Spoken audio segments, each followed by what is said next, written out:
We, the people of India, having solemnly resolved to constitute India into a sovereign, socialist, secular, democratic republic. ये लाइनें भारत के संविधान के preamble की हैं, शुरुआत की। हमारे संविधान का मूल आधार है प्रियम्बल, वो आधार जिससे कोई भी संसद के पारित कानून, आदेश सरकारी या फिर सुप्रीम कोर्ट के आदेश के जरिए न बदला जा सकता है, न उसके साथ छेड़छाड़ की जा सकती है और न ही इस मूल भावना को किसी भी तरीके से खंडित किया जा सकता है। 26 नवंबर को हम संविधान दिवस के तौर पर मनाते हैं।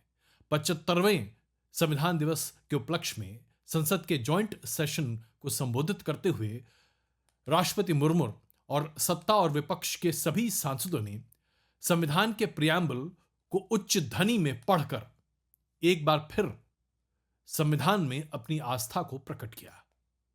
लेकिन सवाल उठता है कि क्या देश के सभी वर्ग संविधान में पूर्ण आस्था रखते हैं या सिर्फ रखने मात्र की नौटंकी करते हैं?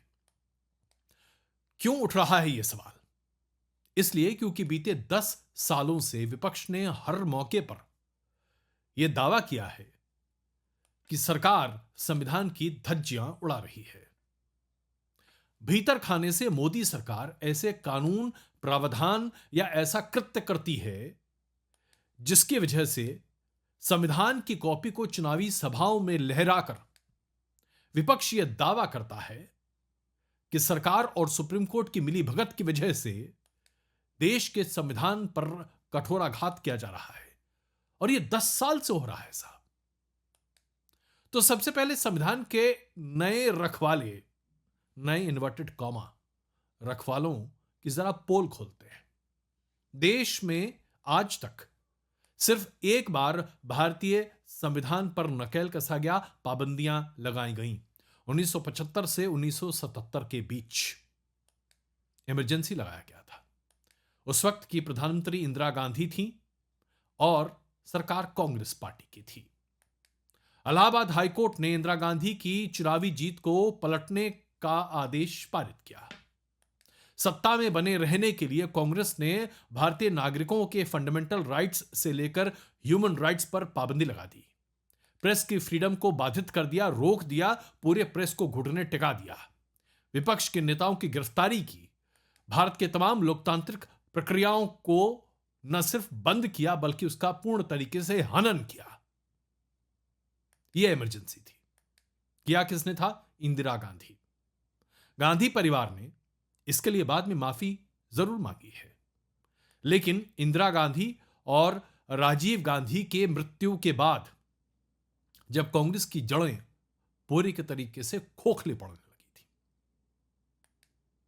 44वां संशोधन संविधान का 1968 में जनता पार्टी की सरकार में जब लाया गया था, तब जनता पार्टी की सरकार ने आपातकाल से जुड़ी शक्तियां जो संविधान में जिसका प्रावधान था, जिसका इस्तेमाल करके इंदिरा गांधी की सरकार ने लोगों के संवैधानिक राइट्स को हथिया लिया था और उसको निरस्त कर दिया था, उसे हटाया गया। वो समय है 1978 है और उससे लेकर आज हम 2024 की बात कर रहे हैं। आज तक भारत में किसी भी सरकार ने यह हिमाकत नहीं दिखाई कि देश में एक बार फिर इमरजेंसी जैसे हालात पैदा करें या लागू कर सकें। लेकिन इंदिरा गांधी के पोते राहुल गांधी, जो कि कांग्रेस के पूर्व अध्यक्ष हैं, लीडर ऑफ ऑपोजिशन हैं, बीते 10 साल में मोदी सरकार को एक खांचे में डालने की कोशिश करके ये कहते हैं कि आज हमारे देश में बीते 10 सालों से अनडिक्लेयर्ड इमरजेंसी है। राहुल गांधी जी, आप जो कहते हैं उसे साबित कर कर क्यों नहीं दिखा पाते?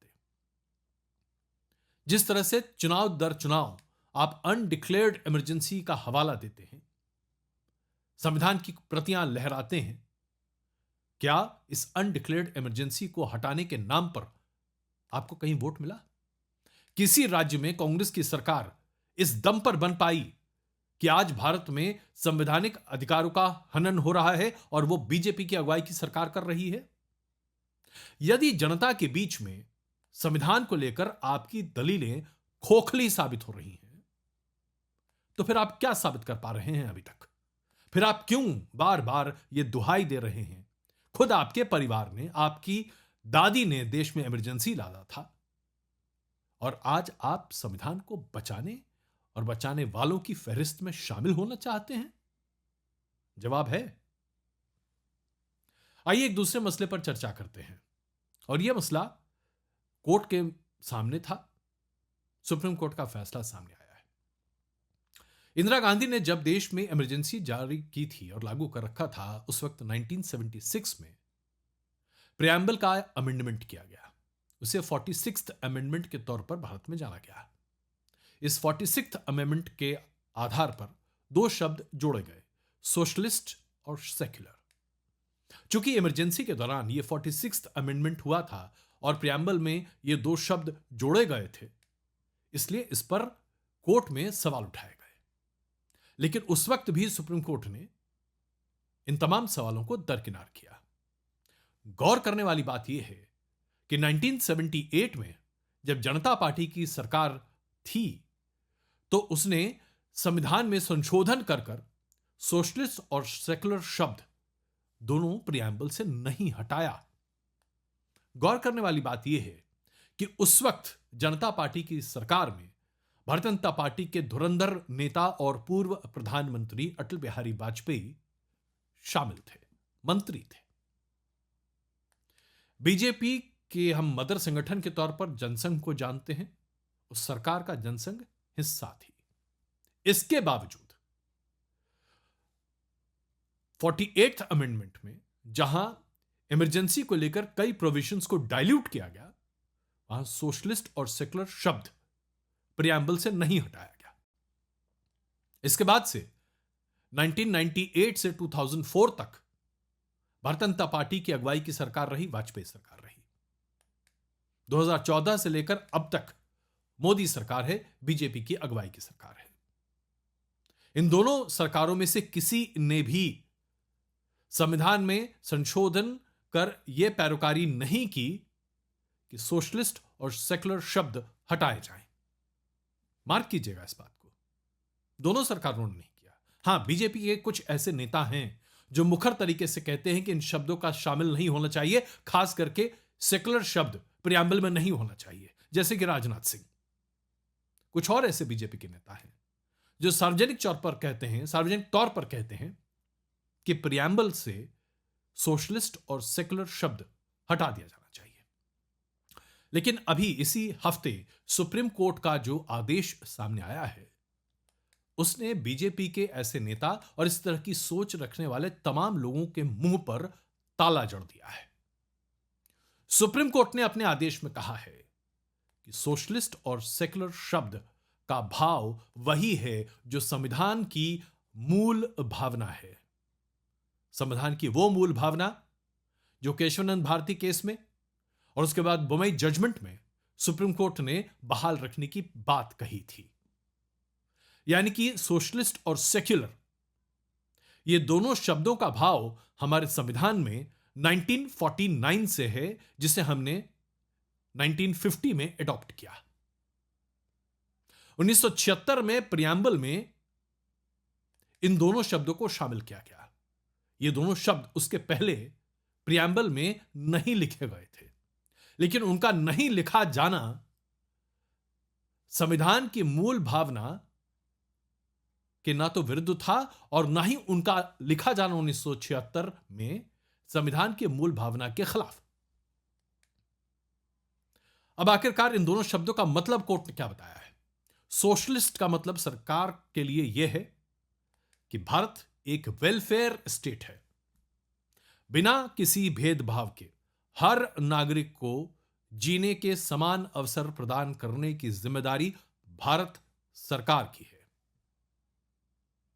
कोई भी भेदभाव नहीं होगा।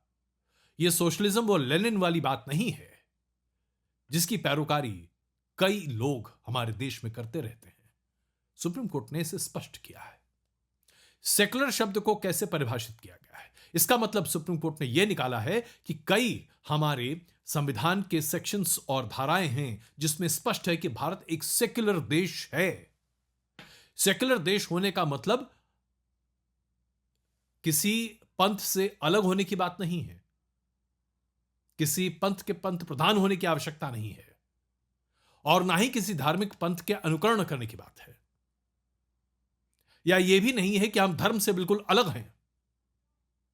सेक्युलर होने का मतलब यह है कि भारत सभी धर्मों को, जो भारतवासी प्रैक्टिस करते हैं, उसे समान नजरिए से देखता है। वो बराबर हैं, कोई भेदभाव नहीं है, कोई धर्म बड़ा और कोई धर्म छोटा नहीं है। भारत की सरकार सभी धर्मों का सम्मान करेगी। हर धर्म को प्रोपगेट और प्रैक्टिस करने की पूरी छूट और आजादी होगी। भारत किसी भी एक धर्म का पक्षधर नहीं होगा, और ना ही भारत किसी पंथ प्रमुख या पंथ विमुख भावना से कहीं काम करेगा। हां, इसमें एक राइडर जरूर लगाया गया है, और वो राइडर क्या है? राइडर यह है कि सरकार के पास यह अधिकार है कि अगर किसी धार्मिक रीत रिवाज या परंपरा की वजह से आम नागरिकों का, जो कि उस धर्म के अनुयायी भी हों, आम नागरिकों के मूल अधिकार का हनन होता है, तो ऐसे धार्मिक रीत रिवाज और परंपरा में सुधार लाने की जिम्मेदारी सरकार की है। यह प्रावधान में है, सरकार के सामने है, संविधान में है, और सुप्रीम कोर्ट ने भी इसका उल्लेख किया है। यानी कि धार्मिक कुरीतियों को दूर करने की जिम्मेदारी सरकार की है। ऐसे में अगर बीजेपी की अगुवाई की सरकार 3 तलाक, बहुविवाह, इस तरह की प्रथाओं पर रोक लगाने की कोशिश करती है, कानून लाती है, तो यह संविधान संगत है, संविधान विरुद्ध नहीं, और ना ही यह किसी पर्सनल लॉ में दखल की बात है। लेकिन इसी लाइन पर कि सरकार के पास यह अधिकार है कि आम नागरिकों की भलाई के लिए धार्मिक रीति कुरीति, प्रचलन, परंपरा का संशोधन कर सकती है। इसको लेकर अब जरा विपक्ष से सवाल पूछता हूं। कैसे कांग्रेस ने सरकार और संसदीय बहुमत का दुरुपयोग किया, इसके अब एग्जाम्पल्स आपके सामने रखता हूं। याद कीजिए 1985 शाहबानो केस। राजीव गांधी की सरकार थी। मुस्लिम तुष्टीकरण एक स्टेट पॉलिसी के तौर पर इंदिरा गांधी के बाद विरासत में राजीव गांधी को मिली थी। उसकी जीती जागती मिसाल है शाहबानो केस का पलटा जाना। सुप्रीम कोर्ट ने कानून के हवाले से शाहबानो को गुजारा भत्ता देने का आदेश पारित किया, लेकिन इस्लामिक क्लर्गी और इस्लामिक समाज ने इसे मुस्लिम पर्सनल लॉ बोर्ड के खिलाफ मांगा, मुस्लिम पर्सनल लॉ के खिलाफ माना, और कुछ एक लोगों ने सरकार पर दबाव बनाया। दबाव में आकर सरकार ने मुस्लिम महिलाओं पर तलाक पर अधिकारों का जो अधिनियम है वो पारित किया 1986 में।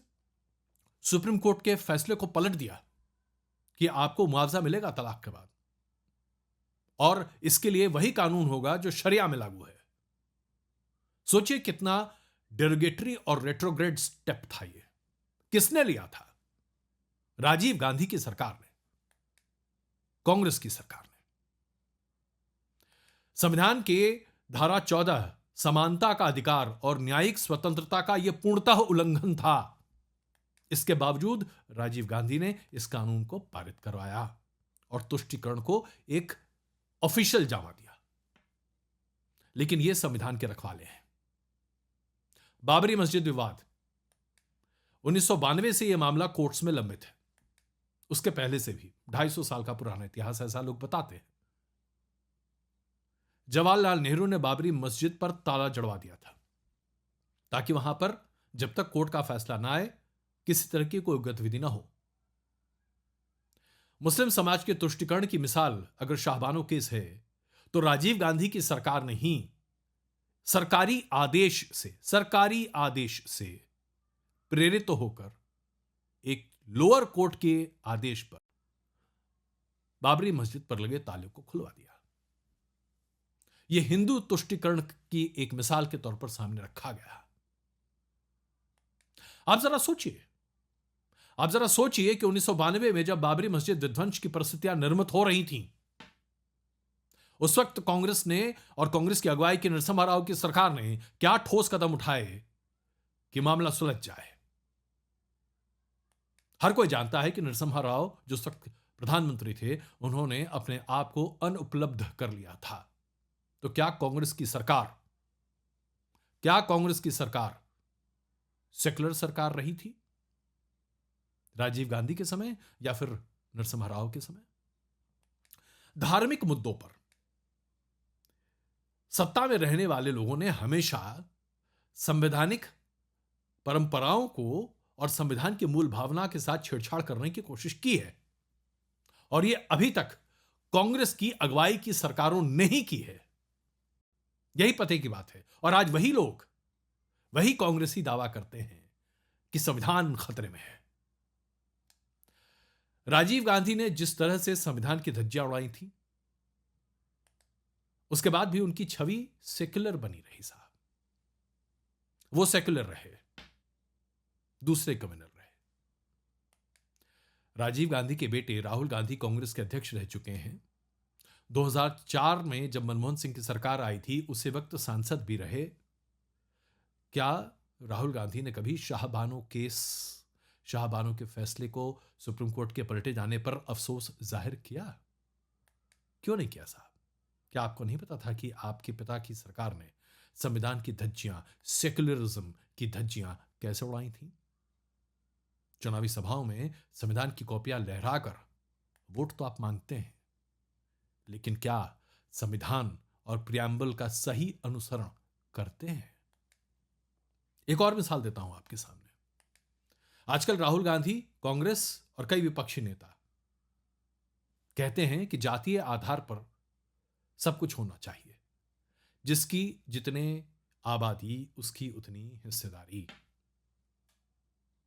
यानी कि हिंदू समाज को पूरी तरीके से बांटने पर आमदा हैं ये लोग। Directive principles of state policy में साफ लिखा हुआ है कि जातीय आधार पर न तो देश में किसी जाति का जबरदस्त प्रमोशन किया जा सकता है और न ही देश को बांटा जा सकता है। ये बिल्कुल गलत है। सरकार को ऐसा नहीं करना चाहिए। इसकी मिसाल आपके सामने प्रस्तुत करता हूं। मनमोहन सिंह की सरकार थी। 2005 में 93rd कॉन्स्टिट्यूशनल अमेंडमेंट के जरिए मनमोहन सिंह की सरकार ने क्या सामने रखा था? शिक्षण संस्थानों में अनुसूचित जातियों, जनजातियों और ओबीसी के लिए आरक्षण का प्रावधान 93rd अमेंडमेंट कॉन्स्टिट्यूशन से पारित किया गया था। आलोचना क्या है साहब? आलोचना यह है कि सुप्रीम कोर्ट ने आदेश दिया था कि 50% से ऊपर रिजर्वेशन नहीं हो सकता। मेरिट सुप्रीम है, लेकिन मेरिट को नीचे कर दिया गया था। कांग्रेस की सरकार थी। आज वही कांग्रेसी कास्ट सर्वे करा रहे हैं, कास्ट सर्वे की मांग कर रहे हैं और कहते हैं कि सुप्रीम कोर्ट ने जो 50% की कैपिंग लगाई है, उसको हम बदल देंगे। हम पार्लियामेंट में बिल पेश करेंगे और सुप्रीम कोर्ट के इस 50% कैपिंग को खत्म कर देंगे। यानी कि संविधान की मूल भावना को भी आप मानने को तैयार नहीं हैं।